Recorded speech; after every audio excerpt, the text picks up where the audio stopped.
얼마나 이게 중요한 사건이었었는지, 얼마나 믿기 어려운 사건이었는지를 알 수가 있습니다. 분명히 성경은 이 사건은 성령의 역사로 말미암아 이루어진 일이다, 사람의 혈통으로 되어진 게 아니다 라고 하는 것을 이야기합니다. 그래서 그는 성령으로 잉태되어 이렇게 강조를 하게 된 겁니다. 우리가 신앙 고백을 할 때에도 이 사실을 고백하는 거예요. 그는 성령으로 잉태되어. 만약에 예수님이 성령으로 잉태되시지 않았다고 하면 우리의 죄를 대신 지고 갈 수 있는 자격이 전혀 없어요. 그도 역시 죄의 뿌리로 태어나야 되기 때문에 죄인이 죄인을 계속할 수는 없습니다. 죄가 없으신 분이래야 우리의 죄를 대신 대속해 줄 수가 있는 거죠. 그러니까 사람은 돼야 돼요. 완벽한 사람이 돼야 되지만 죄가 없이 태어나셔야 되기 때문에, 그래서 사람이 아담 이후에 내려받았던 죄의 피, 죄에 오염되어진 그 피, 오염된 피를 물려받지 않은 새로운 조상이 되는 겁니다. 새로운 재창조가 이루어지는 거죠. 그래서 최초의 아담, 둘째 아담, 혹은 마지막 아담이라고 표현을 하는 새로운 혈통의 시작인 거죠. 이것은 죄에 오염되어진 인간의 피를 이어받은 게 아니고 단절돼요. 피는 단절되게 사람은 맞아요. 완벽한 사람. 그래서 참 하나님이시면서 참 사람이신, 이렇게 예수 그리스도를 놓고 새로운 표현을 쓰게 됩니다. 참 하나님이시면서 동시에 참 사람이신 예수 그리스도가 되는 겁니다. 왜냐하면 성령으로 잉태되어졌다, 사람의 피를 이어받지 않았다 라고 하는 게 그 증거라고 하는 겁니다. 그 다음에 동정녀 마리아에게서 나시고 성령으로 잉태되었다 하더라도 처녀의 몸이 아닌 여자의 몸에서 태어났다고 하면 또 문제가 생겨요. 이거는 여러 가지 해결할 수 없는 문제들이 생겨납니다. 하지만 마리아 자신이 동정녀다, 처녀다, 완벽한 처녀였다 라고 하는 게 본인의 주장에도 그랬고 남편의 주장도 그랬고 당시의 기록도 그랬다는 거죠. 그래서 우리가 이걸 안 받아들일 수가 없어요. 이 놀라운 기적이 일어났습니다. 만약에 성경이 꾸며낸 이야기라고 하면 이렇게 터무니없이 믿을 수 없는 이야기들을 만들어낼 리가 없어요. 이건 두고두고 지금도요, 얼마나 이거 따지기 좋아하는 사람들이 이거 가지고 따지는지 몰라요. 내내 이게 걸림돌이거든요. 근데 이런 믿기 어려운 이야기를 일부러 만들어낼 필요가 없다는 거죠. 사실이었기 때문에 어쩔 수 없이 기록이 된 겁니다. 그래서 이건 동정녀 마리아에게서 나시고 마리아에게서 탄생하신 그 자체가 사실 알고 보면은 하나님의 계획 속에 있었고, 그리고 죄와는 무관하신 메시아의 탄생에 대한 계획이기도 하고 또 성취, 예언의 성취이기도 합니다.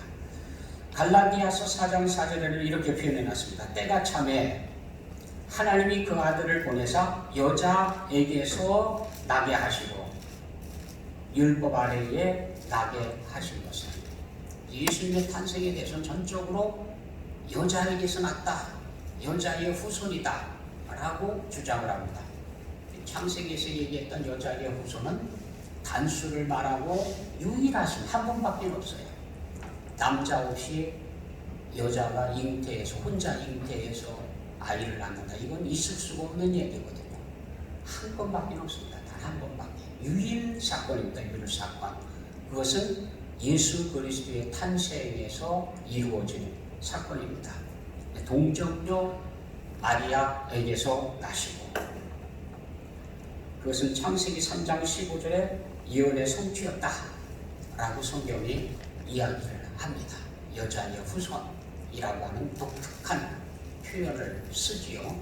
거기에 보면 우리는 여자의 후손들이라고 생각을 했어요. 착각을 했죠. 그래서 여자가 낳은 모든 사람들로 생각을 했습니다. 근데 그게 아니고 여자가 아이를 낳고 하다가 최종적으로는 혈통을 이어받지 않는 여자만의 후손으로 새로운 인류가 시작되어집니다. 그래서 그 시작이 예수 그리스도이시다. 그래서 동정녀 마리아에게서 나시고, 솔직히 말씀드리면 동정녀 마리아에게서 나시고는 아주 논쟁이 많이 되고 오고 있고 또 하고 있는 내용들입니다.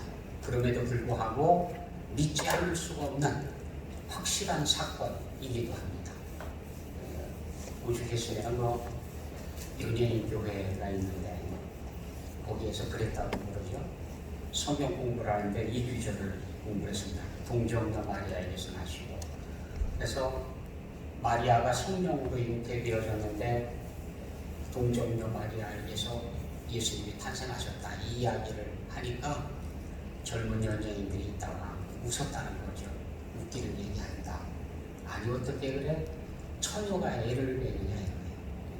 말도 안 되는, 있지도 않은, 당치도 않은 그런 이야기를 하고 있다. 그래서 웃어버렸습니다. 그랬더니 부봉서 그때는 이제 장로였었는데 부봉서 장로가 있다가 야단을 쳤다는 겁니다. 그러면서 한 얘기가, 아니 그 남편 요셉도 믿었다는데 우리까지 마리아가 남편도 그걸 믿고 데리고 왔는데 네가 뭐가 믿니까 양 믿느냐고 그랬다고 그러더라고요. 아주 유명한 이야기예요.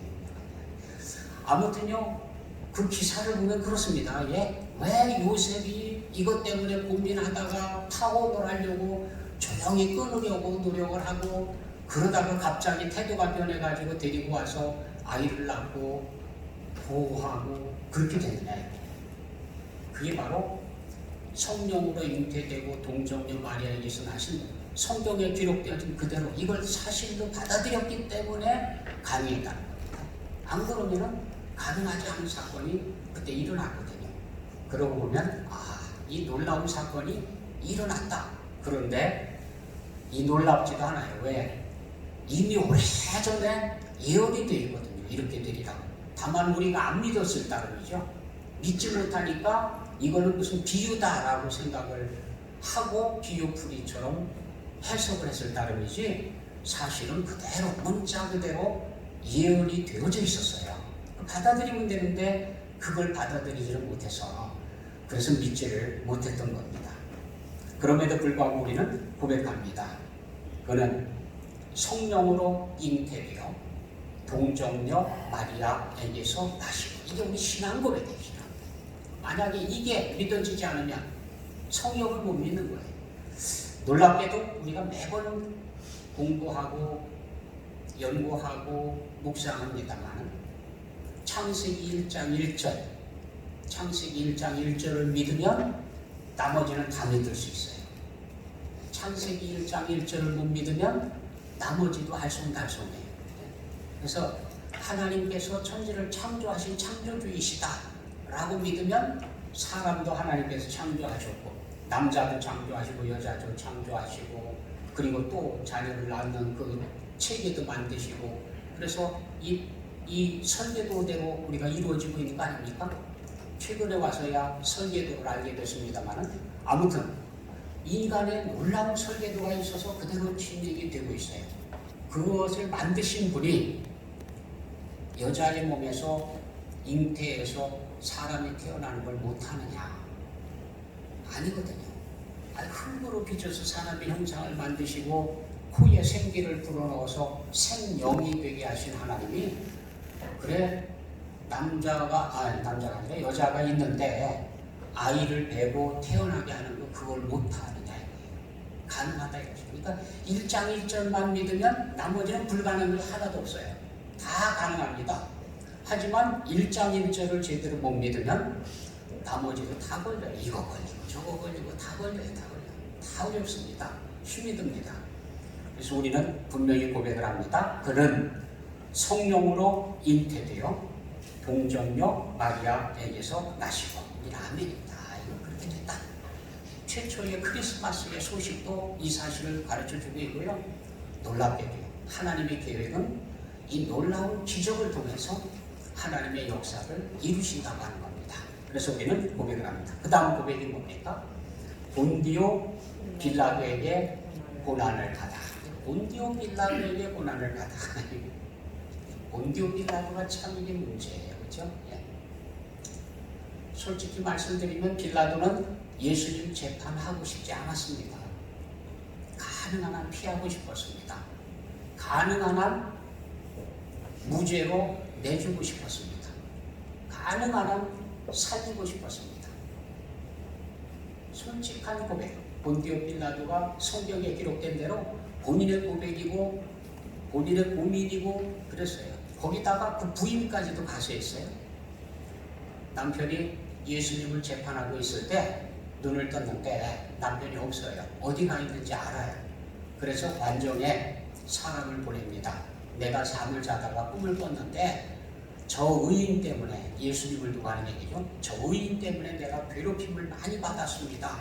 제발 그에게 손을 대지 마십시오. 남편에게 소식을 전해줍니다. 그 정도예요. 지금 이 사건은 알려진 얘기예요. 그러니까 부인도 금방 알았어요. 거기에 가 있다는 걸 알고 손을 대지 말아달라고 부탁을 할 정도였습니다. 그러니까 본디오 빌라도의 마음도 예수님께는 손을 대고 싶지 않습니다. 가급적이면 놔주고 싶습니다. 그런데 안 돼요. 뜻대로 안 돼요. 사람들이 막 아우성을 치면서 끌고 가는데 원하지 않는 방향으로 자꾸 끌고 가는 거예요. 결국은 예수님을 십자가에 못 박도록 내주지 않습니까? 답답하지요. 본디오 빌라도는 굉장히 억울합니다. 자기는 예수님이 무죄하다는 걸 알았고 성경에도 기록되어져 있어요. 나는 아무 죄도 찾지 못했다. 이렇게 거기 적혀 있거든요. 빌라도는 분명히 알아요. 죄가 없어요. 없어. 근데 문제가 뭐냐? 죄가 없는 줄 알면서도 죄인으로 내렸다는 거예요. 본인이 주장했듯이 나는 너를 놓을 수도 있고 죽일 수도 있는 권세가 있다. 그런데 예수님께서는 아니다. 네게 있는 게 아니라 아버지께 있는 거다. 아버지께서 주시지 않은 너는 하나도 행할 수 없다. 주장이 다르죠.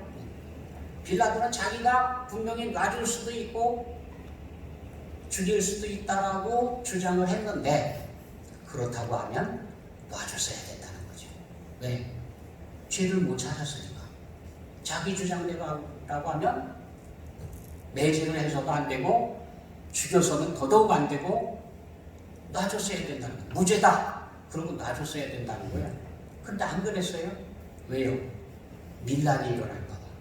사람들이 아우성을 치고 죽여라 그러니까 밀란이 일어날까 봐 거기 밀란에 떠밀려서 사형 판결을 내리는데 그때에 빌라도가 물을 가져다 씻었다. 이 사람의 피에 대해서 너희가 책임을 져라. 그랬더니 사람들이 있다가 우리와 우리 자손들에게 그 피값을 돌려라. 그래서 소리를 질렀어요. 그러니까 나는 무죄하다. 그러면서 물을 가져다가 손을 씻었어요. 손 씻는 게 이제 무죄하다는 거죠. 나는 이 피값에 대해서 무죄하다. 그리고 손을 씻었어요. 빌라도는 자기는 무죄라는 걸 알아. 사람들이 죽여라 해서 할 수 없이 사형을 시키라고 했지만 자기는 그 피값에 대해서 책임지고 싶지 않아요. 그래서 손까지 씻었어요. 그런데도 불구하고 우리는 이렇게 고백한다는 거예요. 본디오 빌라도에게 고난을 받아. 예수 믿는 사람은 다 그랬다. 다 그 고백을 했다. 우리 신앙 고백 아닙니까? 그러니까 우리는 매일 고백을 하는 거예요. 하나님 앞에 모여가지고 본디오 빌라도에게 고난을 받아. 아마 본디오 빌라도가 지옥에 가서도요 편치가 않을 거예요. 여기서 그냥 입을 뻥끗하고 예수 믿는 사람마다 다 본디오 빌라도에게 이러고 있으니 이게 자기는 손까지 씻고 책임 안 지겠다고 하고 그냥 그렇게 발뺌을 다 했는데도 책임을 온팍 뒤집었어요. 이 참나 억울하지 억울해. 왜 그래? 선택해야 하는 시간에 선택을 잘 못했어요. 신앙 고백에 나오는 두 인물이 있습니다. 예수님 빼고 사람이 두 명이 나와요. 누구입니까? 빌라도하고 본디오 빌라도. 본디오 빌라도가 한 사람 나오고 또 한 사람 마리아. 마리아잖아요, 마리아. 근데 마리아하고 본디오 빌라도는 똑같이 난처한 상황 속에서 선택을 하는데 반대의 선택을 해요. 본디오 빌라도는 정치적인 생명을 선택을 하면서 이 땅의 것을 선택하고 하나님의 나라를 잃어버려요. 마리아는 이 땅의 평판 모든 것 다 포기합니다. 처녀가 잉태했다. 이거 뭐 정말 고개를 들고 다닐 수 없는 사건이에요. 돌팔매질 당해서 죽을 사건이에요. 그런데 죽을 각오를 하고 하나님의 뜻을 받아들였어요. 하나님의 뜻이 이루어지이다. 하나님의 뜻이 이루어지기를 받아들였거든요. 결과적으로 마리아는 생명을 선택한 거고 본디오 빌라도는 사망의 길을 선택을 한 거예요. 본인이 아니라고 막 손까지 씻고 막 그랬지만 결국 책임은 누가 지느냐? 본디오 빌라도가 지는 거예요. 왜? 그가 판결을 내렸거든요. 판결을. 무서웠지요. 무서워요. 그 선택을 두 사람의 인물이 나오는데 둘이 각각 다른 선택을 했어요. 결과적으로요 엄청난 차이가 일어납니다. 결국 본디오 빌라도는 아무리 그 일 때문에 괴로워하고 그랬다 하더라도 돌아올 길이 없어요. 아무리 사람들이 보는 앞에서 손을 씻었다 하더라도 그 책임을 면할 길이 없습니다. 그래서 오늘까지 우리가 고백하는 거예요. 본디오 빌라도에게 고난을 받아 이렇게 고백하는. 빌라도는 우리가 고백할 때마다 괴로울 거예요. 아니 저놈들이 또 고백을 하고 있는데 또 내 이름을 들먹거리고 있네. 그럴 거예요. 괴로울 거예요. 괴로울 거예요. 아주 괴로울 거예요. 그럼에도 불구하고 어쩔 수 없습니다. 그건 빌라도가 선택한 겁니다. 민중들이 밀란을 일으키려고 했던 건 사실이지만 그럼에도 불구하고 빌라도 자신이 선택한 게 그쪽을 선택을 한 거예요. 선택이 잘못된 거예요. 떠밀려서 선택을 했다 하더라도 잘못한 거예요. 자, 예를 들어서 내가 태어난 게 이슬람 국가에서 태어났습니다. 거기에서는 예수 믿는 걸 절대적으로 금하고 있습니다. 안 됩니다. 그런데 예수를 믿을 거냐? 강요에 의해서 안 믿었다. 믿으면 끌고 가서 죽인다. 그래서 죽을 수 없기 때문에 위협을 받아서 안 믿었다. 그러니까 나는 봐줘야 된다. 그게 성립이 안 된다는 거예요. 아무리 강요에 의해서 됐다 하더라도 선택에 대한 책임은 자기가 져야 된다는 거예요. 빌라도도 그래요. 빌라도도. 사람들이 막 밀란을 일으키려고 아우성을 치고 했지만 선택은 본인이 한 거니까 결국은 자기가 저지른 거예요. 손까지 씻었어도 본디오 빌라도에게 고난을 받아. 이게 맞습니다. 그래서 우리가 지금 신앙 고백을 할 때마다 그렇게 고백을 하는 거죠. 본디오 빌라도에게 고난을 받아. 예수님께서는 고난받을 것에 대해서 알고 있었습니다. 이방인의 손에 넘겨지는 것도 알고 있고 대제사장과 장로들과 서기관들에게 넘겨져서 고난을 많이 받고 죽임을 당하고 하는 이야기도 다 알고 있어요.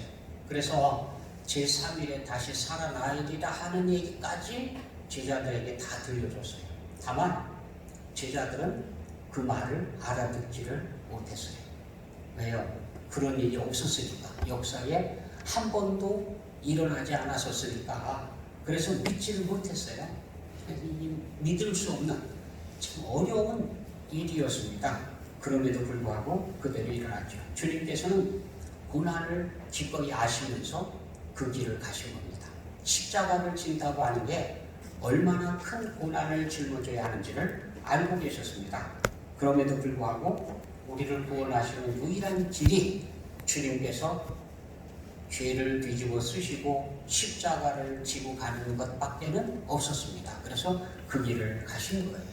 주님께서 고난을 짊어지셨기 때문에 우리는 죄에서 해방받는 거거든요. 그래서 본디오 빌라도에게 고난을 받아 주님께서 그 고난의 길을 가셨다 하는 거예요.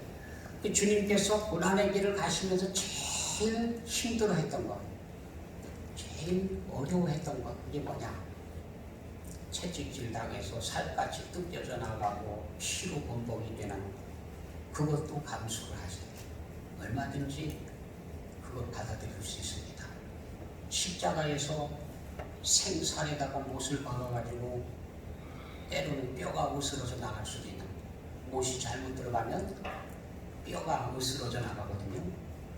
그런 고통, 그것도 감수하십니다. 목마른 고통 감수하십니다. 사람들에게 채찍질 당하고 조롱당하고 뺨으로 맞고 주먹질을 당하고 침뱉음을 당하고 심지어는 가시면류관을 쓰고 다 감수하세요. 다. 그거 다 할 준비가 돼 있어요. 딱 한 가지가 예수님을 괴롭힙니다. 끝까지 견디기 힘들 만큼 힘들었던 고통, 그건 뭐냐? 하나님 아버지께로부터 버림받는 거예요. 버림받는 거. 이것만큼은 안 했으면 좋겠어요. 고난을 당하고 채찍질 당하고 십자가에 못 박히고 창으로 찔리고 다 괜찮지만 하나님 아버지께서 고개만 안 돌리면 돼요. 버리지만 않으면 돼요. 그런데 죄라고 하는 건 버림받습니다. 하나님께로부터 분리되는 거거든요. 죄가. 세상 죄를 지고 가시기 때문에 어쩔 수 없이 하나님 아버지께로부터도 버림을 받습니다. 그래서 주님께서 기도했죠. 피땀이 흐르도록 기도를 한 내용이 바로 그겁니다. 할 수만 있으면 이 잔이 내게서 떠나게 해주십시오. 그랬는데도 불구하고 십자가상에서 외칩니다. 엘리 엘리 라마 사박다니, 나의 하나님 나의 하나님 어찌하여 나를 버리셨나이까. 하나님께로부터 버림받는 사건이 십자가상에서 이루어집니다. 그것만큼은 지나가게 해달라고, 그것만큼은 겪지 않게 해달라고 그렇게 간구했는데도 그건 안 됐어요. 물론 예수님께서도 하셨어요. 그래서 내 뜻대로 마옵시고 아버지 뜻대로 되기를 원합니다. 이렇게 기도를 마치셨거든요. 그러니까 받아들일 수밖에 없었습니다. 죄를 뒤집어 쓰는 한, 죄를 가지고 가는 한 하나님께로부터 버림받는 겁니다. 그게 하나님의 공의예요. 죄가 있으면 버림받는 거예요. 그게 하나님의 뜻이었거든요. 본디오 빌라도에게 고난을 받아 십자가에 못 박혀 죽으시고, 자, 우리 예수 그리스도의 생애의 핵심은 십자가에 있죠. 십자가에 있죠. 십자가에 못 박혀 죽으시고, 지금도 이단들은 우리를 향해서 질문을 합니다. 비웃듯이, 아니 십자가가 뭔지는 알고 있느냐? 십자가는 사형틀이에요. 사형틀. 죄인을 죽이는 사형틀입니다. 그래서 예수님 당시에도 십자가에 죽은 사람들이 수천 명이에요. 십자가. 십자가가 한두 개가 아니에요.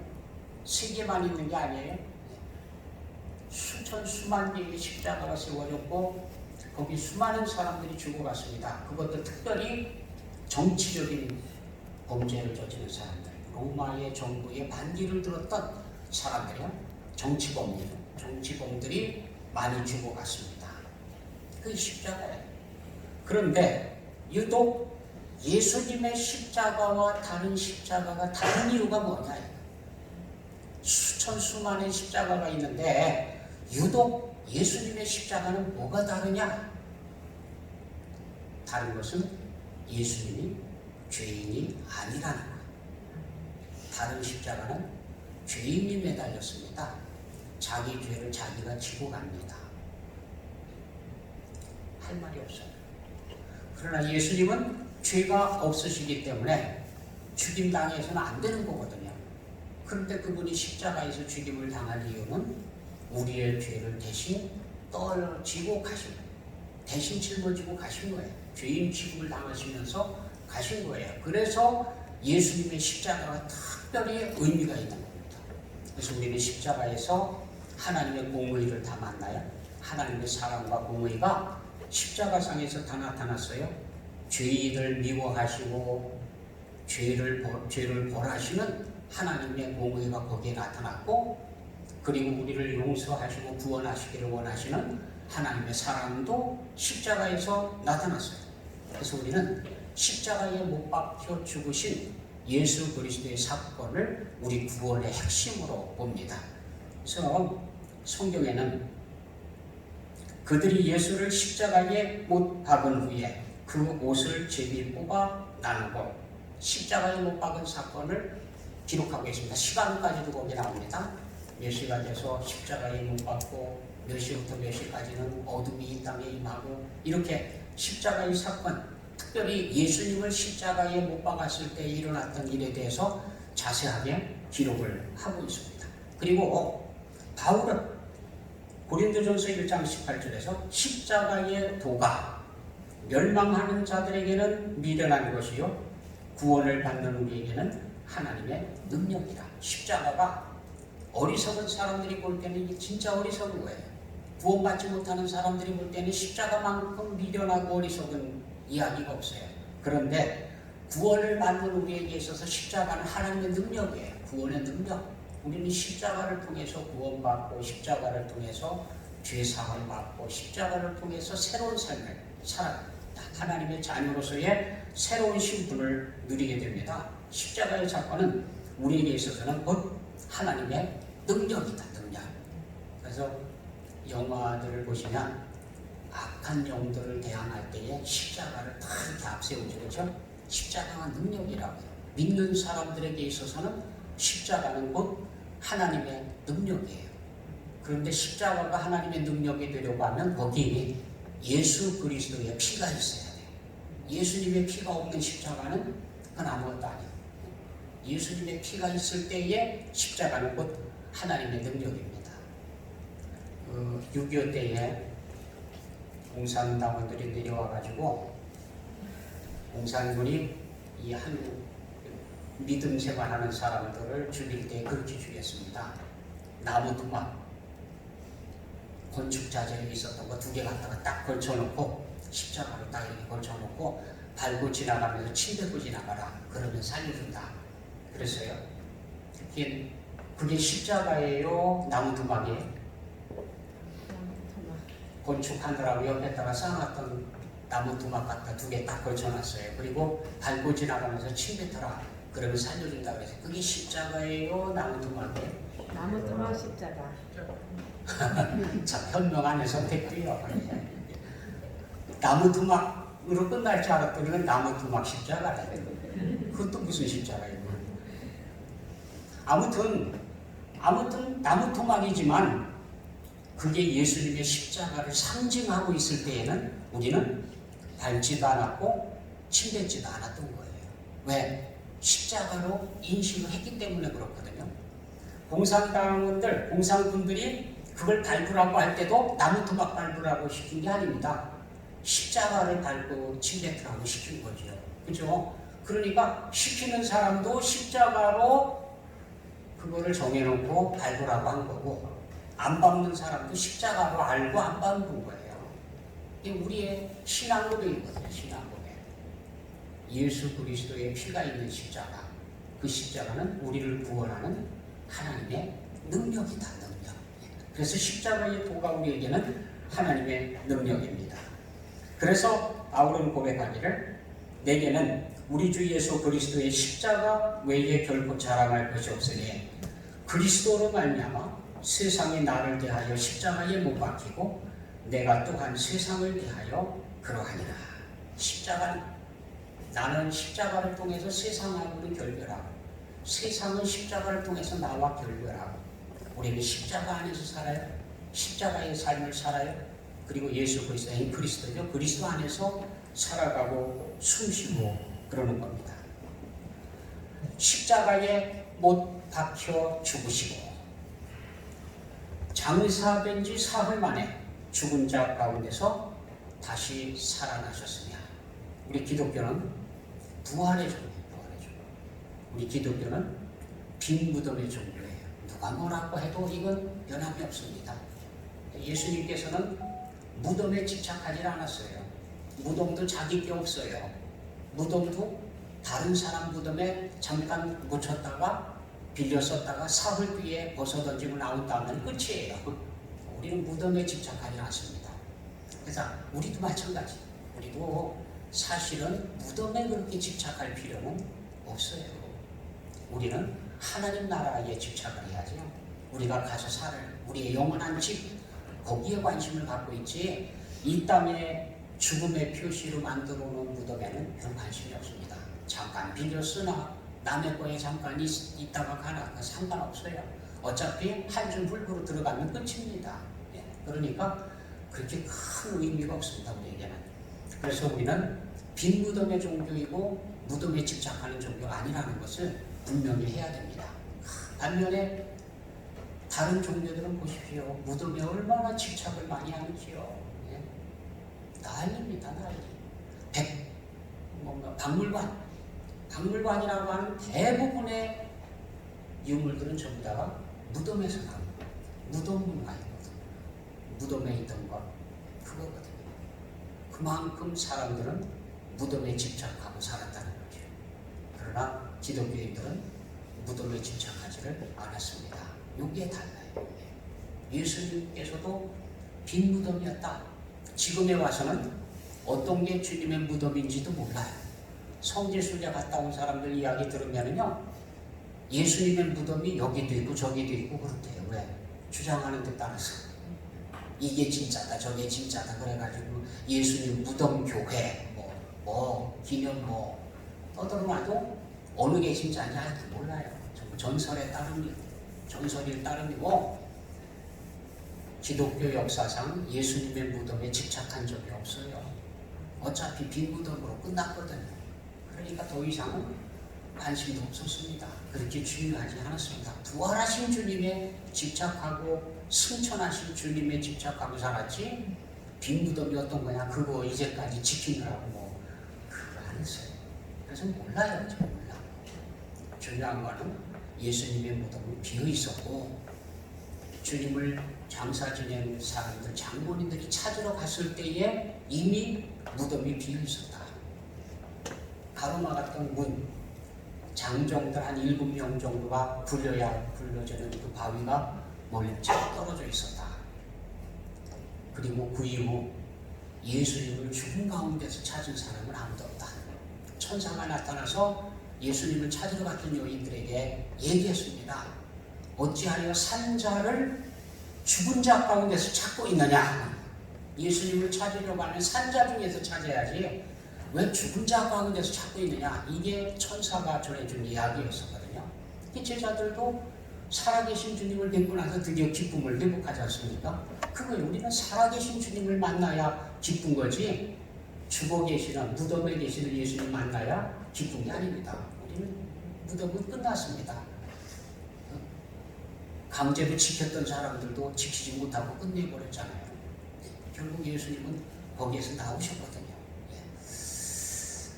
지금도 불교에서는 진신살인, 부처의 진짜 몸, 진신이 진짜 몸이에요. 진짜 몸.